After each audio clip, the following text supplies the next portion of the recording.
Assalamualaikum warahmatullahi wabarakatuh. Waalaikumsalam Apa warahmatullahi kabar Bapak wabarakatuh. hari ini? Sehat? Baik, baik. Tentunya untuk ini perdana Pak ya, kita ketemu untuk Iya, bagian lapas ya, rutan di Tanah Grogot. iya. Ya, meskipun saya mungkin kurang paham tentang rutan dan lapas, tapi di sini ada ahlinya, yaitu Bapak Bayu yang hadir hari ini sebagai narasumber di podcast Diskominfo Stapper. Tentunya mudah-mudahan nanti bermanfaat ya yang kita informasikan Pak ya untuk masyarakat. Dan di sini Pak, untuk lebih jelasnya sebenarnya apa sih perbedaan rutan dan lapas itu? Itu dulu. Gambarannya seperti apa masyarakat biar tahu. Baik, saya Bismillahirrahmanirrahim. Saya akan coba menyapa dulu ya, Mm-mm. menyapa teman-teman insan Pasir pada khususnya umumnya untuk insan seluruh masyarakat Mm-mm. maupun dari pemasyarakatan Mm-mm. maupun dari insan di luar pemasyarakatan.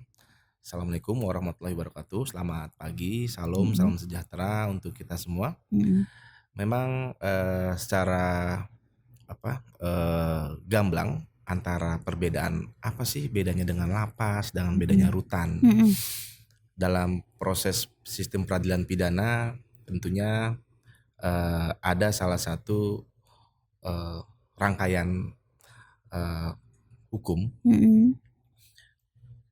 sebelum diputus oleh hakim Mm-mm. itu status masih tahanan. Mm-mm. Nah inilah kira-kira benang merah dari perbedaan lapas dan rutan. Mm-mm. Untuk rutan itu sesuai namanya rumah tahanan Ya. negara, Mm-mm. sedangkan lapas adalah lembaga pemasyarakatan. Jadi yang ada di rutan itu adalah tahanan. Mm-mm. Fungsi dari rutan itu merawat tahanan, Mm-mm. fungsinya. Kemudian dari lembaga pemasyarakatan sesuai dengan namanya Mm-mm. melaksanakan pembinaan bagi narapidana, Mm-mm. bagi orang-orang yang tersangkut hukum yang sudah mendapat putusan tetap dari hakim. Mm-mm. Namun demikian tidak menutup kemungkinan rutan juga menjalankan fungsi sebagai lapas. Mm-mm.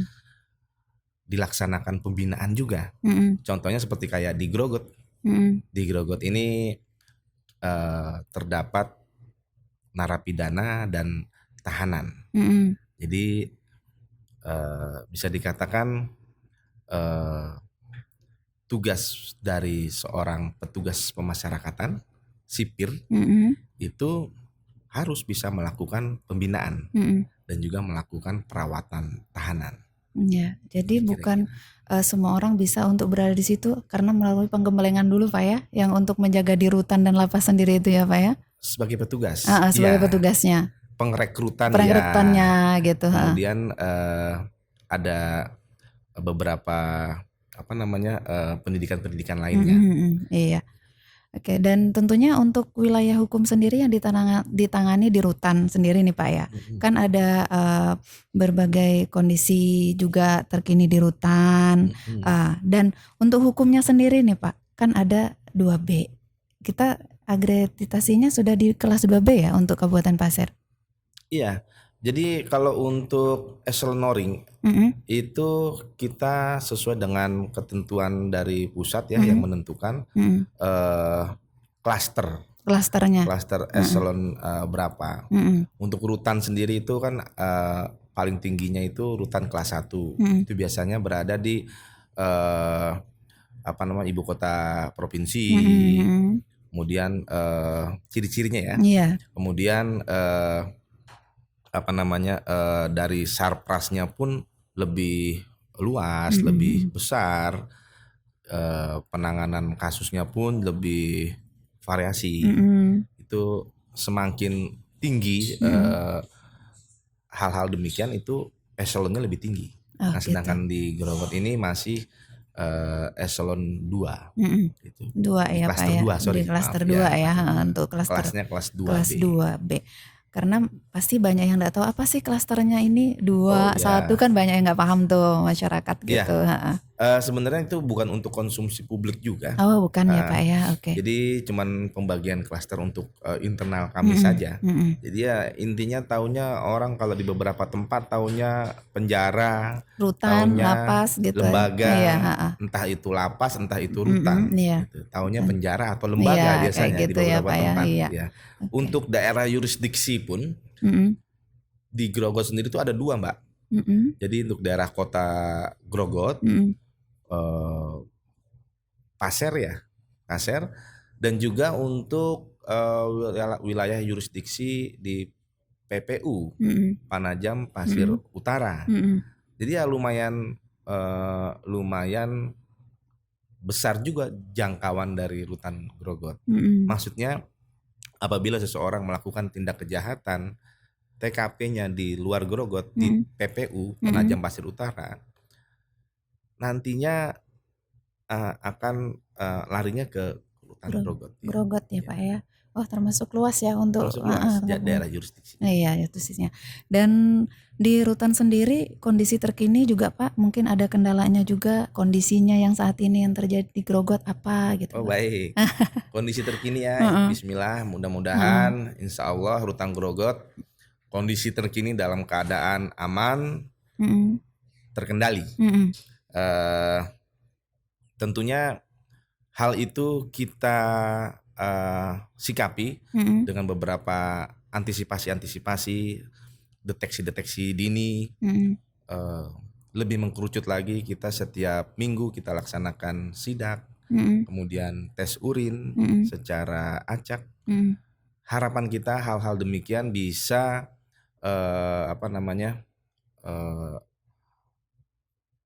menjamin mm, mm. keamanan, Keamanan Pak ya. menjamin ketertiban Mm, gitu, supaya tidak terjadi hal-hal yang tidak kita inginkan, kayak barang-barang yang dilarang. Nah, mm, itu yang mm, harus kita amankan. mm, mm, Sesuatu hal yang tidak diperbolehkan mm, itu yang mm. kita luruskan. Iya. Dan di sini saya juga mau nanyakan kondisi untuk Tanah Grogol sendiri Mm-mm. sudah sampai jawab di situ, dan tentunya ada hal-hal unik kah atau apa kejadian yang mungkin jadi pengalaman Bapak sendiri sebelumnya atau sesudahnya yang selama berapa bulannya ada di Grogot? Oh, hal yang unik gitu ya di dalam, saya Rutan bicara sendiri. secara umum dulu Iya, ya. secara umum ya. Secara umum Mm-mm. yang namanya lapas dan rutan dari Sabang sampai Merauke Mm-mm. itu bisa dikatakan merupakan miniaturnya masyarakat. Mm-mm.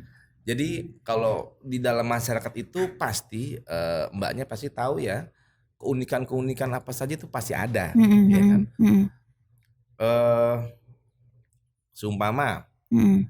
di situ ada RT-nya, ada RW-nya, ada Ada lurahnya, juga ya Pak? ada premannya juga, ada tukang parkirnya, Mm-mm. ada apa namanya pemuka agama juga ada. Mm-mm. Nah sebetulnya dari miniatur masyarakat ini Mm-mm.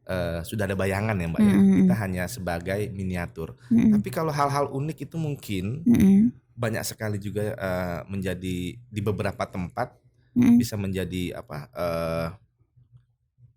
apa namanya topik yang lumayan gitu. Mm-mm. Contohnya keunikan-keunikan di dalam rutan Mm-mm. Grogot ya. Mm-mm. Di Grogot khususnya.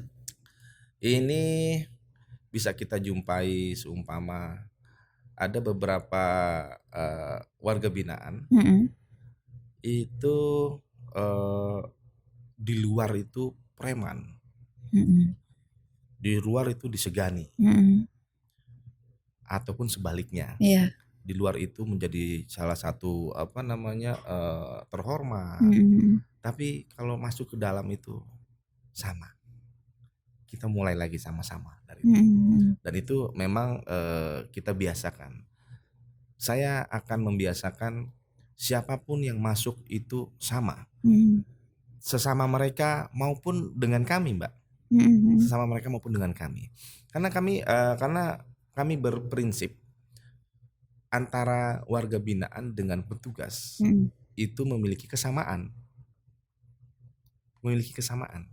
Kita sama-sama ditugaskan Mm-mm. oleh secari kertas Kira-kira gitu. Iya. Kalau kami berdasarkan surat keputusan menteri, kalau mereka melaksanakan pidananya berdasarkan keputusan hakim. Tapi yakinlah kita sebagai insan yang beragama Muslim, tentunya Allah Subhanahu Wa Taala pun juga mempertemukan dua orang, mempertemukan siapapun, percayalah pasti akan ada kebermanfaatannya satu sama lain. Bermanfaatnya seorang petugas kepada warga binaan, begitu pula bermanfaatnya warga binaan buat petugas.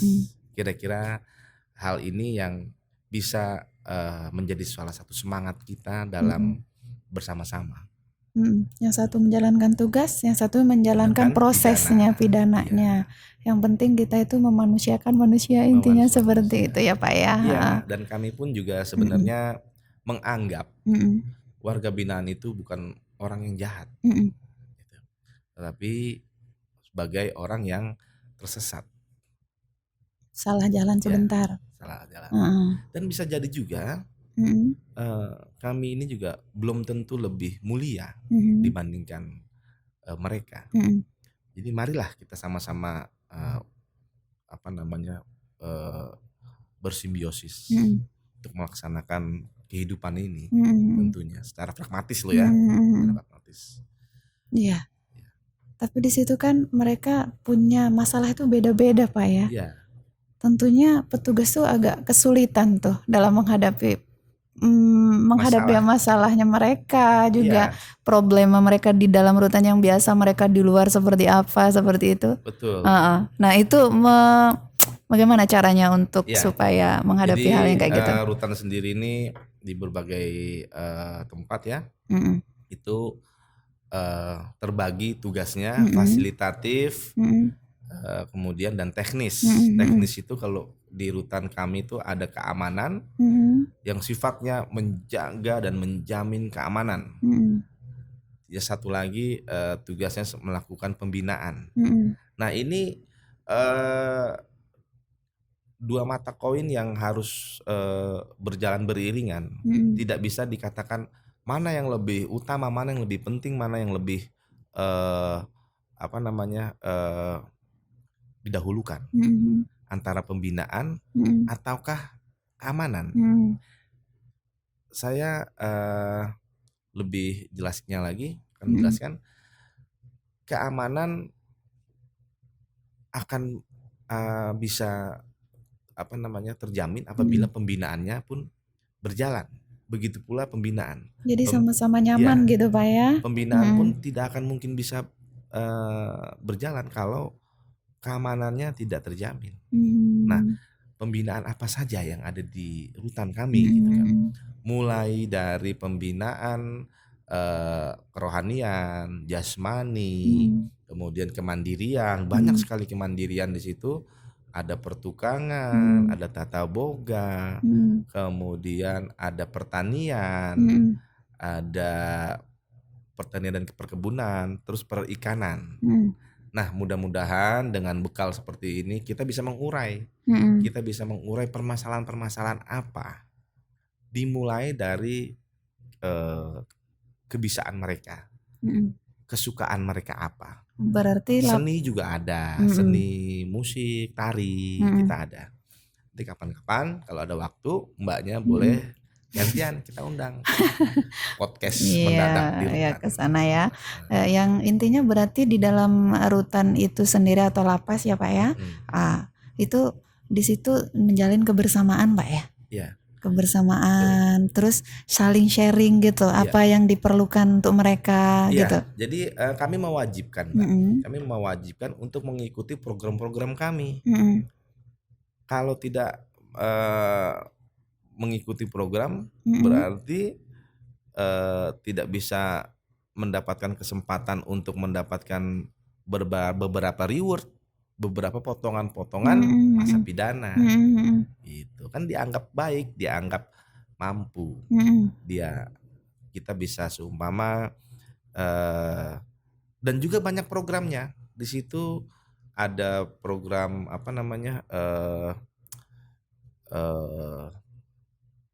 apa Iya, reward dari itu apa namanya program eh, unggulan kayak WBP ya, pembayaran Pak. premi Premi ya, Pak ada ya. premi Pendapat juga. premi. Jadi hal-hal demikian yang bisa merangsang mereka untuk bisa mendapatkan hal-hal itu. Mm-mm. Jadi mendapatkan premi eh, su- kurang lebihnya berapa persen Ya, gitu, Pak ya. ada perhitungannya. Ada perhitungannya sendiri. Dan produk unggulan di sini kan ada istilah WBP, terus Luar biasa. WBK, WBBM. Oh Kan ya, banyak tuh yang nggak paham tuh, ya. Pak, yang di situ. WBP itu jelas warga Heeh. binaan pemasyarakatan itu Iya. eh, ada narapidana, Mm-mm. tahanan, anak didik Iya. pemasyarakatan. Heeh. Dan program unggulan sendiri untuk WBP-nya apa, Pak? Program unggulan di Rutan Grogot Mm-mm. itu yang saya nilai lumayan Mm-mm. tinggi Mm-mm. di Tata Boga Mm-mm. itu kita bisa menghasilkan amplang dan roti siap hidang roti itu setiap hari kita produksi Mm-mm. dan itu bisa dinikmati oleh siapapun dan kita jual gitu. Nah, bisa juga kita terima orderan juga. Mm-mm. Nah, nanti dari hasil penjualan itu bisa kita masukkan ke dalam PNBP, Mbak. Mm-mm. Pendapatan negara bukan pajak. Nah, ini yang akan kita menjadikan apa sih namanya? Tujuan Mm-mm. kami dalam bertugas salah satunya itu. Jadi bisa untuk membina, juga bisa untuk penghasilan mereka nantinya, Pak ya, kalau bisa untuk Betul. melakukan hal yang seperti itu. Dan unggulannya memang di wisata Tata Boga. Tata Boga menjadi salah satu unggulan juga di Mm-mm. samping mebeler atau pertukangan. Mm-mm. Pertukangan kita juga sudah beberapa kali terima pesanan dari beberapa instansi, dari beberapa individu, Mm-mm. sepasang pembuatan meja, Mm-mm. kemudian kursi, lemari, nah itu bisa. Ya, berarti di dalam situ memang sudah dipersiapkan untuk melakukan hal Betul. kegiatan seperti itu, Iya, Pak ya. kami pun juga akan bekerja sama dengan beberapa pihak ketiga Mm-mm. dalam UMKM. Mm-mm. UMKM itu kita bisa melalui Tata Boga Mm-mm. tadi, kemudian dari handicraft, hasil kerajinan tangan kita, Mm-mm. hasil kerajinan tangan yang bisa menjadi produk-produk unggulan dari Rutan Grogot. Mm-mm. Gitu. Jadi produk unggulannya di situ ya. Iya. Ini mungkin saya agak bukan menyimpang sih, enggak, maksudnya agak lepas dari sini. Ada enggak pengalaman Bapak yang lucu di situ, mungkin narapidananya di situ yang di Grogot ini, yang berkesan gitu, Pak? Apa ya Mbak ya? Yang mungkin bikin kita apa gitu. Mungkin narapidananya ada yang lucu, kejadian yang kayak gini gitu. Kayaknya sih Pengalaman enggak lah ya, sendiri enggak ada karena ya. di samping saya juga baru, Mm-mm. belum Mm-mm. genap 2 bulan, Mm-mm. tapi saya akan sampaikan Mm-mm. sebenarnya sih sama ya, Mm-mm. entah di beberapa lembaga, beberapa lapas atau rutan, Mm-mm. hal-hal yang terkesan itu ya normatif aja sih, kayak saya rasa nggak Masih begitu iya ya. seharusnya, karena memang masih 2 bulanan kurang lebihnya Iya, Bapak ada di sini. walaupun Tentunya. ditanya di tempat lain sana pun saya juga bingung juga mau menjawab Iya, hal bingung ya, Pak terkesan ya. iya. Kesannya apa yang terkesan. Iya. Tapi yang pastinya kalau orang yang awam, Pak, tahu rutan itu sudah mau masuk tuh gimana tuh caranya, Iya, betul, gimana nih gitu, kayak gitu kan, Pak, yang pastinya. Sebenarnya di dalam situ tidak semenakutkan begitu, Pak ya. Mudah-mudahan enggak, karena kami akan terbuka kepada hal umum ya, dengan melalui media kehumasan kami, kita memberitakan one day one news, satu hari satu berita, hal-hal apa yang terjadi di rutan. Tentunya kegiatan-kegiatan kita, kegiatan dari petugas maupun dari kegiatan dari warga binaan kita, entah itu di pertanian kah, di pertukangan kah, apa di kegiatan-kegiatan yang bisa menginspirasi banyak orang, gitu. Bahwasannya di rutan itu bukan suatu hal yang menyeramkan lagi, gitu kan. Tapi juga jangan sampai ke Jangan hutan sampai juga. karena kita jadi warga binaan juga kurang nyaman ya Pak ya. Nah, Heeh. kurang nyaman. Mm-mm. Itu betul. Jadi kalau mau dibilang tingkat kenyamanan di dalam rutan ini Tetap nggak nyaman, tidak akan bisa menemukan kenyamanan. kenyamanan di dalam rutan. Cuman tidak seperti yang kita perkirakan bahwa di dalam itu sedemikian serem Ya. atau bagaimana, karena di situ merupakan lembaga atau istilahnya untuk membuat seseorang dilakukan pembinaan supaya keluar dari situ Iya, menjadi yang lebih baik lagi Pak betul. ya. Kita mempersiapkan pribadi-pribadi yang Yang dapat diterima ah, ah. apabila kembali ke masyarakatnya, dia bisa dibekali, dia memiliki bekal. Mm-mm. Entah itu yang tadinya belum bisa pertukangan, tapi karena di dalam dia bergaul dengan teman-teman tukang Mm-mm. atau perikanan kah, atau perkebunan kah. Mm-mm. Nah, mudah-mudahan itu bisa menjadi salah satu bekal Mm-mm. dan bisa diterima oleh masyarakatnya. Mm-mm. Kalau nggak bisa diterima, dia akan kembali ke masyarakatnya lagi Mm-mm. yang kita anggap kurang baik. Mm-mm. Nah, itu yang tidak kita inginkan. Iya, ini keluar dari sana kenapa sih nih nggak ada perubahan kan pasti Ya, begitu tanggapan masyarakat Pak ya, malah diulang lagi ada sebagian nggak semuanya ya Pak. betul. Ada juga orang yang merasa sudah jerak tapi ada juga yang enggak. Harapan kita emang demikian, Mbak. Harapan kita cukup sekali saja. Mm-mm. Cukup sekali saja Mm-mm. menjalankan proses pidana. Mm-mm. Jadi, tapi tidak menutup kemungkinan juga ada Kembali lagi. kembali lagi. Jadi perasaan Bapak kenapa nih ini kamu lagi sih gitu. Bapak ada enggak pernah begitu? Pasti, Mm-mm. pastinya itu kan menjadi perhatian kami. Mm-mm. Perhatian kami menjadi catatan kami, Mm-mm. dan kita akan lakukan evaluasi Mm-mm. dengan teman-teman. Evaluasi ini yang bisa kita harapkan menjadi ukuran Mm-mm. ukuran bagaimana cara membinanya ini seseorang ini Mm-mm. supaya sesuai yang dengan kita harapkan, Mm-mm. kira-kira gitu. Mm-mm. Sesuai yang kita harapkan supaya tidak kembali ke Iya. jalan yang sebelumnya. Tapi di dalam lapas kita sendiri tentunya pembinaannya bukan karena masalah pencurian aja Pak ya, masalah yang lain-lain. Kan di sini ada tuh nama WBK kah? MBK atau WBBM. Nah, itu sendiri kan tentang wilayah bebas korupsi untuk kita, dan juga wilayah birokrasi bersih dan melayani. Nah, ini maksudnya gimana itu Pak? Baik. Jadi WBK WBBM ini adalah satu program dari pemerintah, dan kita tekankan sama-sama di sini dengan jajaran saya tentunya untuk mengejar itu bukan hanya predikat yang harus kita raih, tapi WBK WBBM itu bagi saya adalah perubahan mental petugas yang bisa mempengaruhi kebaikan juga bagi warga binaan kita, tentunya harapan kita. Jadi bukan hanya hal predikat saja yang akan kita kejar.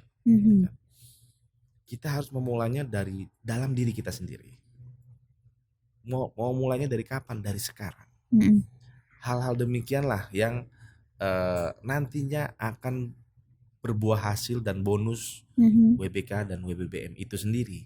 Jadi kita memulainya benar-benar dari fondasi yang lebih awal, dari dalam diri kita sendiri, dan kita pun juga harus sepakat sama-sama.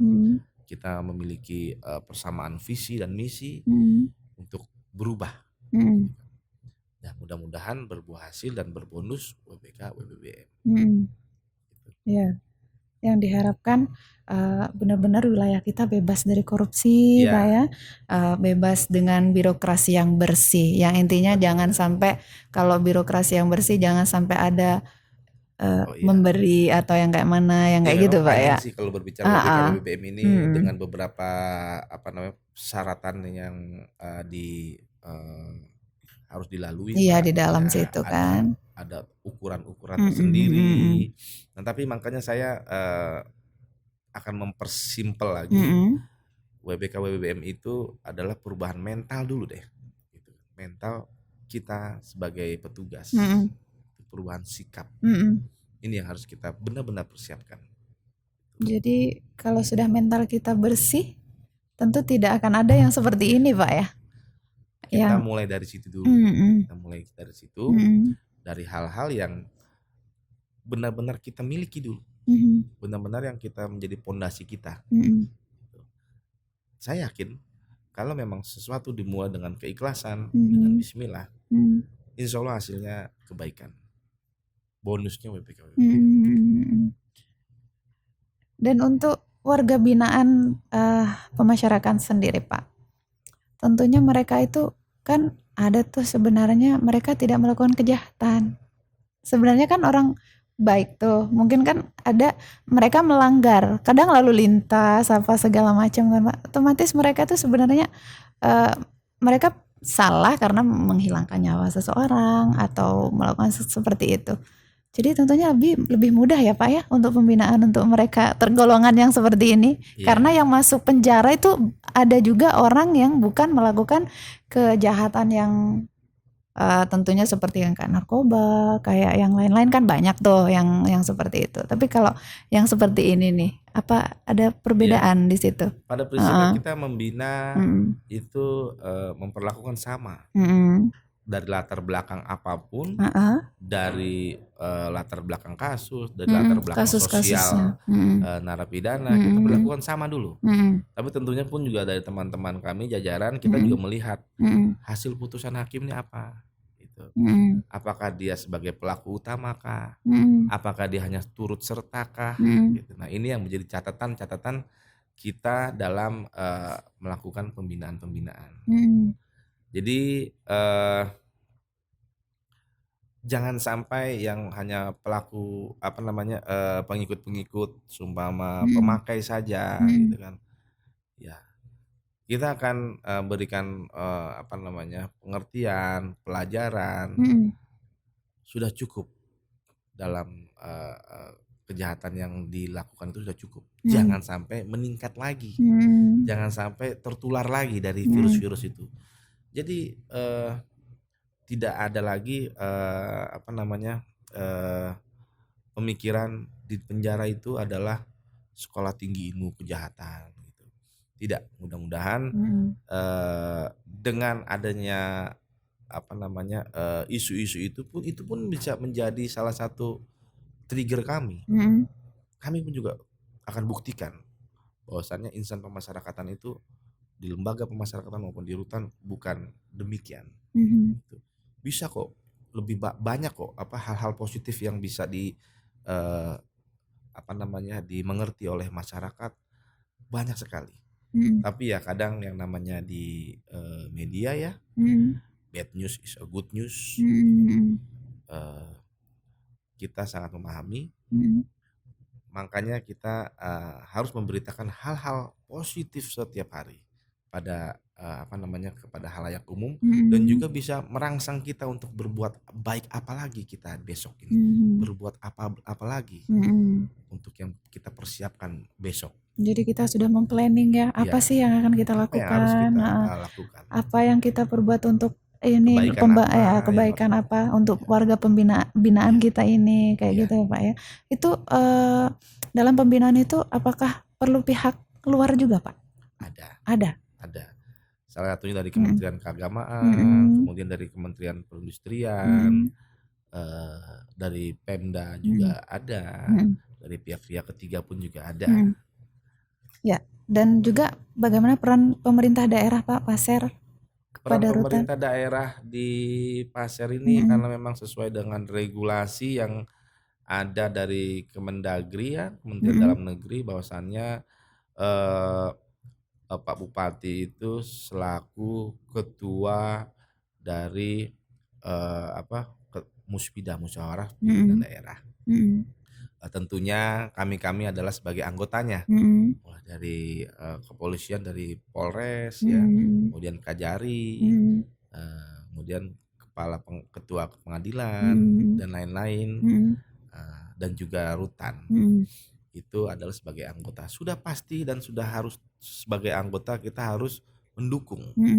Kita harus mendukung program-program dari pemerintah daerah apa saja sih? Dukungan-dukungannya apa saja? Ya tentunya kalau dari rutan sendiri dengan produk-produk UMKM, kemudian dari pertanian, nah itu yang akan kita tawarkan dan kita akan sampaikan ke masyarakat. Nah, dalam perjalanannya pun itu kita melakukan beberapa koordinasi dengan Pemda ataupun ada sedikit kekurangan. Bagi saya wajar, gitu kan. Tidak sangat berlebihan untuk Pemda. Bagi saya kalau untuk melakukan dukungan itu tidak berlebihan. Bagi saya itu hal yang normatif. Karena untuk siapa? Untuk Pemda kita sendiri. Jadi bagi saya itu jadi hal yang wajar. Toh juga dari masing-masing anggota pun juga kita sepakat untuk memajukan Pasir dengan hal-hal positif, dengan menyumbangkan berita-berita yang positif, dengan hal-hal yang inovatif. Ya, seperti visi misi Pak Bupati tentunya ya Pak ya, yang sekarang lagi digalakkan atau sudah ditunjukkan melalui Pasir Mas, maju, adil dan sejahtera tentunya. Warga binaan juga diusahakan untuk seperti itu ya Pak, bisa sejahtera ya, keluar dari lapas tentunya. Olo manen asubuen. Iya. Pasir hari esok lebih baik daripada hari ini. Iya, tentunya. Itu sangat baik sekali. Moto buat siapapun, buat warga di luar maupun warga di dalam. Mau nggak mau, warga binaan kami itu ya nggak jauh-jauh dari warga Pasir dan PPU, Penajam Pasir Utara. Itulah warga juga. Makanya itu Bupati Pasir sendiri menggalakkan yang namanya Pasir Mas itu, maju, adil dan sejahtera. Mudah-mudahan nanti semuanya sejahtera Pak ya, yang ada di lapas juga. Dan yang pastinya juga untuk di rutan atau lapas Kabupaten Pasir sendiri tercover juga BPJS-nya Pak ya? Iya, kemarin kita baru saja melakukan MOU dengan Dinas Kesehatan. Banyak juga kebermanfaatan. Jadi BPJS pun juga bisa berlaku Mbak untuk warga binaan kami.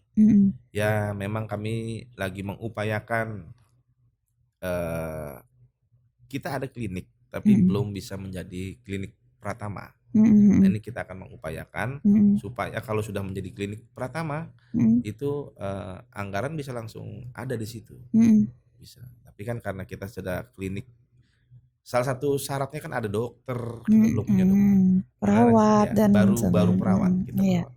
Tapi karena alhamdulillah karena posisi rumah sakit pun dekat, jadi bukan cukup juga gitu kan, masih bisa tercover lah. Kalau ada terjadi apa-apa kita cepat ke rumah sakitnya cepat, apalagi dibantu dengan BPJS. Hal-hal inilah yang bisa meninggikan pelayanan kami kepada warga binaan. Iya. Jadi yang dilakukan pemerintah terutamanya Bupati sudah banyak Pak ya, maksimal. Kami pun juga sudah maksimal. Yakin kan kami juga tidak akan selalu berpangku tangan, selalu berposisi di tangan di bawah meminta, tidak. Kita pun juga sangat ingin berpartisipasi untuk kemajuan Pasir. Karena saya pribadi sendiri datang ke sini dengan sejuta inspirasi, dengan sejuta semangat untuk memajukan, untuk memperkenalkan Pasir. Apalagi siapa yang nggak akan kenal nantinya Grogot. Itu harus bisa mendampingi ibu kota negara, penyangga. Sebagai penyangga. Nah, makanya kita pun juga harus mempersiapkan betul-betul, khususnya di rutan Grogot, secara umum untuk Kabupaten Pasir. Iya Pak. Mudah-mudahan rutan Grogot tidak menyumbangkan berita-berita negatif. Kami akan justru sebaliknya Kita akan berupaya dengan memberikan beberapa berita-berita positif melalui inovasi-inovasi yang kita miliki, melalui hasil-hasil karya warga binaan kami, melalui kontribusi kami juga terhadap Kabupaten Pasir. Oke, terima kasih tentunya Pak ya.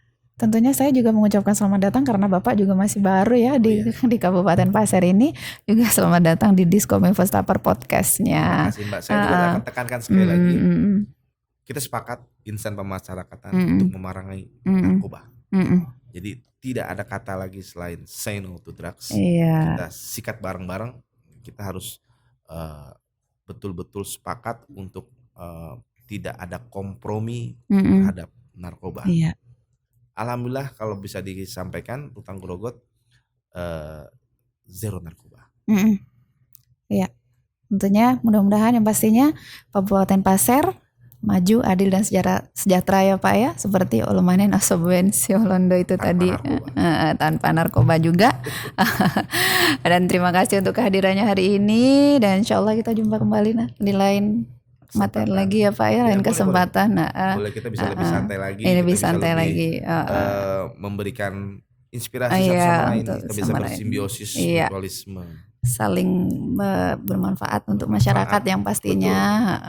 Betul semuanya. Terima kasih Pak, dan tentunya untuk semua yang ada di rumah atau dimanapun yang nantinya nonton podcast Diskominfo Stapper, bahwa kita saling bersinergi dan berkesinambungan ya Pak ya, untuk pemerintah daerah dan juga rutan lapas. Assalamualaikum warahmatullahi wabarakatuh.